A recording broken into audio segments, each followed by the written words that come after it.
Good morning, Bapbap. Alright, what's up, Bappers?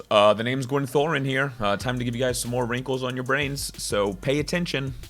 I've been putting off this video for a little while, but we got a ranked weekend coming up, and I got shit to say, so let's get into it.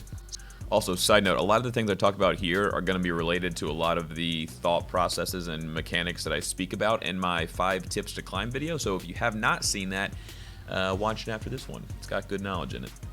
So unless you are an absolute new player or new to a character, stop asking this question. All right, it's like bowling with bumpers, and you're using the little slide thing, and your dad's helping you roll the ball. Like, sure, it might work, but eventually you got to learn how to roll the ball on your own, you know? And the question is, what's the best build for this character? Now, before y'all start busting my balls, I'm not saying that's not helpful. It is. It's helpful for new players. It's a great baseline to work with. But I'm not here to put y'all at the baseline. I'm here to get y'all up here. You know, I want y'all up here. Okay, I want y'all to have the resources and the knowledge to improve, not just sit at the baseline. Okay, and that's what this video is for. Let's talk about it. One of the prime reasons why you have to be careful pigeonholing your brain to a single build set is because we're playing a battle royale, baby. We got RNG in here. You can't always get the same items, and you need to be able to change your gameplay based on the items you do get. All right, now let's say you're playing Skinny, for example. All right, and a lot of the pro players have said, all right, Skinny should run 2 lifesteal and 1 attack speed, okay? And I'm gonna pose this as a question, but literally pause the video and think about this, all right? So you're looking for 2 lifesteal, 1 attack speed. Let's say on your Skinny, you find 1 lifesteal, but all you're getting is bulky and chrono on top of that, all right? How are you changing your playstyle now? Now, this might feel simple to some of you, and if it is, then good, but it's not intuitive for everybody, all right? If you go into a fight with the same mental calculation for that first item set and the second one, if you go into that fight thinking you're going to do the same amount of damage and have the same amount of impact with the same style of gameplay, you're going to be wrong, and you're probably going to die, or you're going to put your team in a bad spot. So I want you to get used to forming these new calculations in your head with these different item sets. It's good to know that Skinny with 2 lifesteal and 1 attack speed is very impactful. He's really good at dueling. It's good to know what role he fills there. That's point number 3. But I want you to also start to understand that when you pick up a new item, rerun your numbers in your head, all right? You say if you trade out 1 lifesteal for a better chest of bulky, for example, how is that going to shift how you approach a situation? These are the things that I want you to think about that's going to improve your gameplay. Summary for that section, we're playing a battle royale. You can't guarantee your items, so you need to have a flexible thought process and a style of gameplay that can adapt to whatever item set you get. All right, number 2 for why not to play with only one build path in mind, all right, is that your optimal build is going to change per game based on how the game plays out. We need to have a fluid game plan. All right, for this example, we're going to talk about Kiddo because I like Kiddo a lot and I'm pretty darn good with him. Let's say, for the sake of the example, let's do like a more aggressive Kiddo build, right? So let's say 2 damage, 1 CDR is going to be our template. It's going to be on this side, the template we're using here.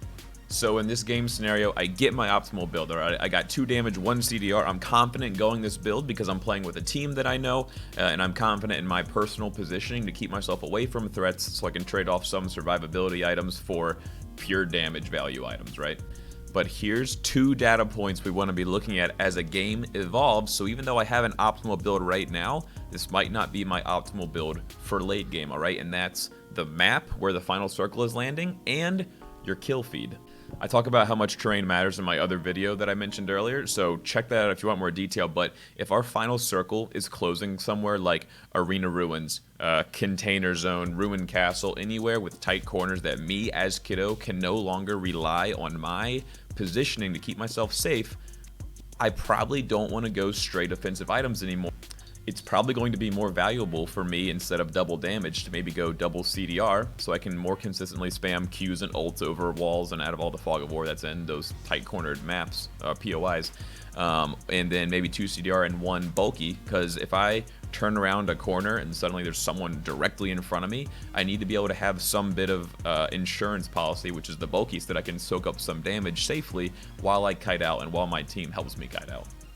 And the second item is the kill feed. I feel like people don't realize how much information this gives you, especially as you're getting down to 9 people left, or especially 6 players left. If you know the comp that you're fighting against because you're watching them kill other people, that is so much information for how you need to be both positioning in the POI and also what you should be building to counteract the people that are trying to kill you, you know? So again, I'm running Kiddo with double damage 1 CDR, but I see a fucking Skinny and a Froggy that are just filling this kill feed, right? And we're going to a tightly knit POI.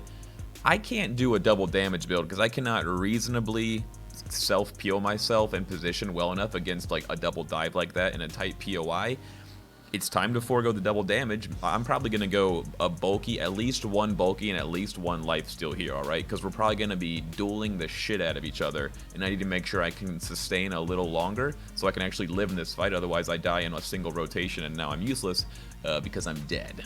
Alright, and before some other veteran comes in like, well, actually, you could still run double damage if your team... Shut up, suck my dick. This is for the sake of education and explaining what thought process you should be having. I'm not trying to dive into every possible niche scenario just for the sake of argument. So that was a little aggressive, I'm sorry, but I wanted to disclaim that. So summary for that section: be fluid with your game plan, be open to the fact that your optimal build path might / probably will change as the game evolves, and, you know, be flexible to that. All right, and my third and final point is, what role are you filling on your team? All right, now a lot of these rules may be applied to more characters than they do to others. I mean, like if you're running Kitsu or Zook, you're probably running double damage in a snap or triple damage. Like there's just a little less build flexibility. You should still think about things, but you're gonna be tighter set, right? So for this example, we're gonna use Froggy.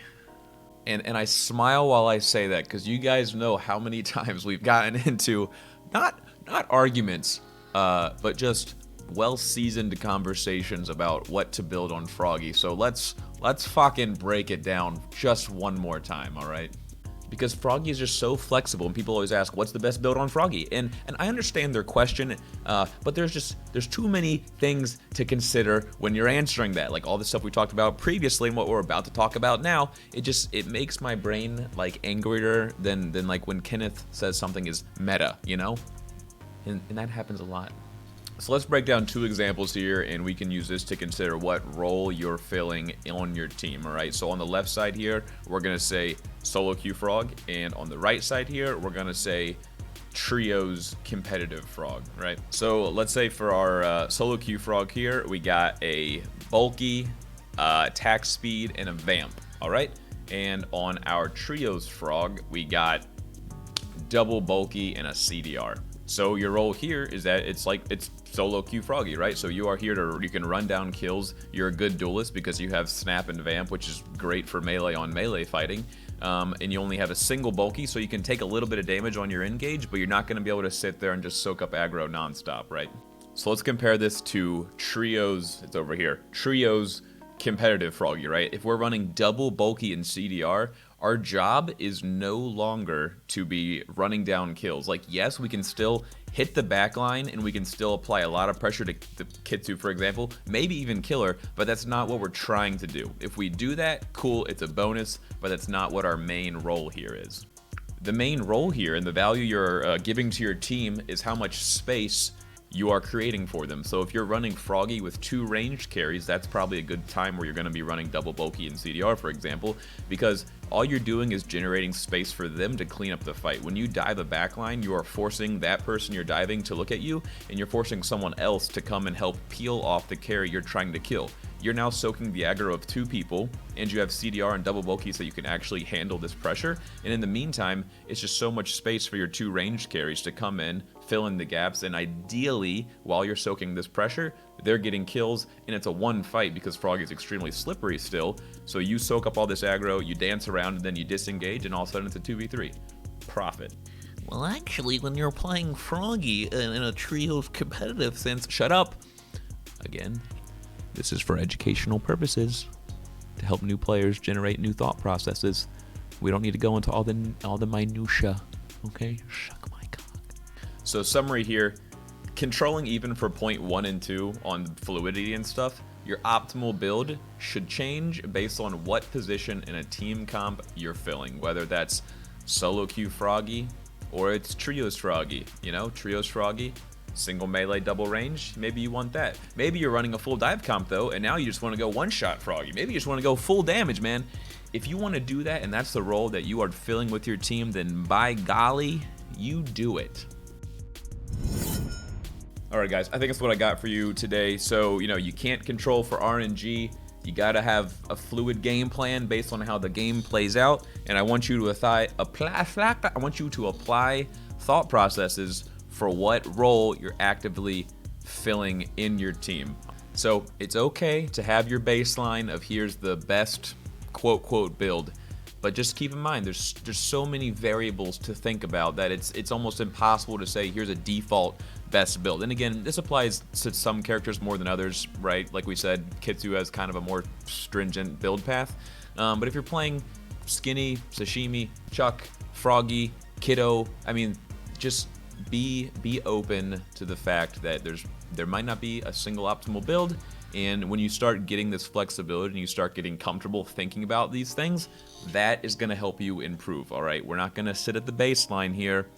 We're going to start at our baseline, and then we're going to watch Gwen's videos to you know, climb.